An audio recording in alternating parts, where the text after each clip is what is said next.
Party Telugu Desam party. ఇంకొక పక్క తొలిసారి అసెంబ్లీకి 65 మందికి యంగ్స్టర్స్ సీట్లు ఇచ్చాం. ఇది ఒక చరిత్ర. ఏ రాజకీయ పార్టీ కూడా ఇంత సాహసం చేయలేదు. అలాంటి నిర్ణయం చేశాం. 61 మంది గెలిచారు. నూతన నాయకత్వాన్ని తీసుకొచ్చాం. ఎమ్మెల్యేలుగా, ఎంపీలుగా, మంత్రులుగా ఫస్ట్ టైం అయిన వాళ్ళ మంత్రులు చేసిన ఘనత కూడా తెలుగుదేశం పార్టీది. ఈరోజు లోకేష్ గారిని మీరు చూశారు. 6 శాసనాలు ప్రవేశపెట్టాడు. నేను మనస్ఫూర్తిగా అభినందిస్తున్నా. మామూలుగా పోయే ఈ మహానాడిని ఒక నూతనమైన దిశలో తీసుకెళ్లాలని 6 శాసనాలు ప్రవేశపెట్టాడు. అలాంటి లోకేష్ కూడా మీరు చూస్తే బాగా చదువుకున్నాడు. చదువుకొని వచ్చి ఆయనకుండే నాలెడ్జ్ని ఇక్కడ ఉపయోగిస్తూ, టెక్నాలజీ కానీ నాలెడ్జ్ని ఉపయోగిస్తూ ఒక నూతనమైన విధానానికి శ్రీకారం చుట్టాడు. ఇంకో పక్కన రామ్మోహన్ నాయుడు చూస్తున్నారు మీరు. నా మిత్రుడు ఎర్రమనాయుడు గారి కుమారుడు. కానీ ఈరోజు అతి చిన్న వయసులో కేంద్రంలో మంత్రిగా ఉండే వ్యక్తి రామ్మోహన్ నాయుడు అని చెప్పి నేను మీకు తెలియజేస్తున్నా. అదే మరి ఏ పార్టీ కూడా చెయ్యలేదు. ఒక సాధారణమైన కార్యకర్త కొడుకు వెంకట్రాజు, ఆయన్ని ఎమ్మెల్యేగా చేశాం. ఒక సాధారణమైన కార్యకర్త అప్పలనాయుడు ఒక ఎంపీగా చేశాం. మొన్నటి వరకు మీ దగ్గర కూర్చున్న వాళ్ళు ఇప్పుడు ఎమ్మెల్యేలుగా వేదిక మీదకి వచ్చారు. ఇది ఒక చరిత్ర. అంటే ఈరోజు మనం ఇక్కడికి వచ్చామంటే మనందరి మీద బాధ్యత పెరిగిందని చెప్పి కూడా నేను మీకు తెలియజేస్తున్నా. తెలుగుదేశం పార్టీ కొత్త తరహా అడ్మినిస్ట్రేషన్ కూడా శ్రీకారం చుట్టాం.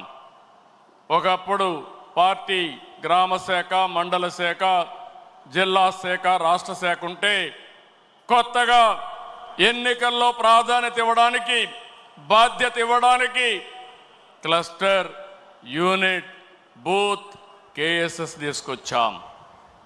ఎప్పటికప్పుడు ప్రజాభిప్రాయాన్ని తీసుకుంటున్నాం. ప్రజాభిప్రాయాన్ని తీసుకుని కార్యకర్తలు, ప్రజలు ఎవరిని మెచ్చితే వారికి పదవులు అప్పచెప్తున్నాం. ఇలాంటి కార్యక్రమాలతో మనం ముందుకు పోతున్నాం. నేను ఈ మహానాడులో మీ అందరికీ విజ్ఞప్తి చేస్తున్నా. 43 సంవత్సరాలుగా తెలుగుదేశం పార్టీ జెండా రెపరెపలాడుతూ ఉందంటే దానికి కారణం త్యాగాలు చేసిన మీరేనని చెప్పి మరొక్కసారి విజ్ఞప్తి చేస్తున్నాను. అందుకే 2025 మహానాడు, కడప మహానాడు కార్యకర్తనే అధినేతగా సుప్రీంగా గౌరవించి భవిష్యత్తులో మీ యొక్క సంక్షేమం, సాధికారత కోసం పనిచేస్తామని చెప్పి కూడా నేను మీకు తెలియజేస్తున్నా. అయితే ఇదే సమయంలో నేను ఒకటే మిమ్మల్ని అందరినీ కోరుతున్నా. పార్టీ మీకు అండగా ఉంటాం. ప్రజలకు మీరు దగ్గరగా ఉండాలి. ఏ నాయకుడైతే ప్రజల్లో అనునిత్యం అనుసంధానం చేసుకుని పనిచేసి ఎప్పుడు ఎన్నికలు పెట్టినా తెలుగుదేశం పార్టీనే గెలవాలి, అన్ని ప్రాంతాల్లో గెలవాలి. ఈరోజు రాష్ట్రం అంతా కార్యక్రమాలు చేస్తున్నాం. అలాంటప్పుడు కొన్ని నియోజకవర్గాలు గెలిచి కొన్ని ప్రాంతాల్లో మెజారిటీ ఓట్లు వస్తున్నాయంటే దానికి కారణం అక్కడుండే నాయకత్వం కూడా అని చెప్పి నేను మీకు తెలియజేస్తున్నా. మనం రాజకీయాల్లో ఉన్నాం, రాష్ట్రాన్ని మార్చాలనుకుంటున్నాం. అలాంటి సందర్భంలో మీరు కూడా ఆలోచించాల్సింది ప్రజలకు మెచ్చే రాజకీయ పాలన మీ ప్రాంతాల్లో మీరు అందించవలసిన అవసరం ఉంది. ఏ కష్టం వచ్చినా మీరు అండగా ఉండాలి, తోడుగా ఉండాలి. అవసరమైతే నాయకత్వాన్ని అక్కడ అడిగి గట్టిగా 10 సార్లు తిరిగి మీరు ఆ సమస్య పరిష్కారం చేసే బాధ్యత మీరు తీసుకోవాల్సిందిగా నేను కోరుతున్నా. ఇంకొక పక్కన నేను ఒకటే మిమ్మల్ని అందరినీ కోరుతున్నాను. మనం కొన్ని జాగ్రత్తలు కూడా తీసుకోవాలి. నేను ఎప్పుడు కూడా చాలా జాగ్రత్తగా ఉంటాను.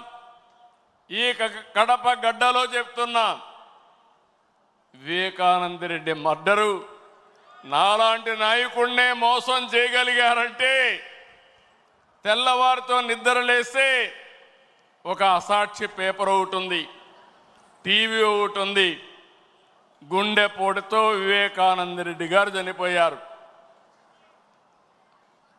అందరి మాదిరిగా నేను కూడా నమ్మాను. అంతవరకు ఎప్పుడు కూడా నేను వేరే కోణంలో ఆలోచించేవాడిని. ఎన్నికల బిజీలో నమ్మితే సాయంత్రానికి మలుపుల మీద మలుపులు, గొడ్డలితో మెదడు కూడా బయట వచ్చి అంత చిన్నాభిన్నమైపోయి రూమంతా రక్తం ఉంటే అలాంటిది కడిగేసి ఏమీ జరగనట్టు గుండెపోటుతో రక్తం వచ్చి గోడలన్నీ కూడా తడిచిపోయాయని చెప్పగలిగారంటే ఎలాంటి వారితో మనం పోరాడుతున్నాం ఒక్కసారి ఆలోచించుకోవాల్సిన అవసరం ఉంది. సాయంత్రానికి మలుపులు తిరిగి రెండో రోజున నారాసుర రక్త చరిత్ర నా చేతిలో కత్తి పెట్టి నా మీదనే నెపవేసే పరిస్థితికి వచ్చారంటే కెన్ యూ ఇమాజిన్ అని చెప్పి నేను మిమ్మల్ని అడుగుతున్నా.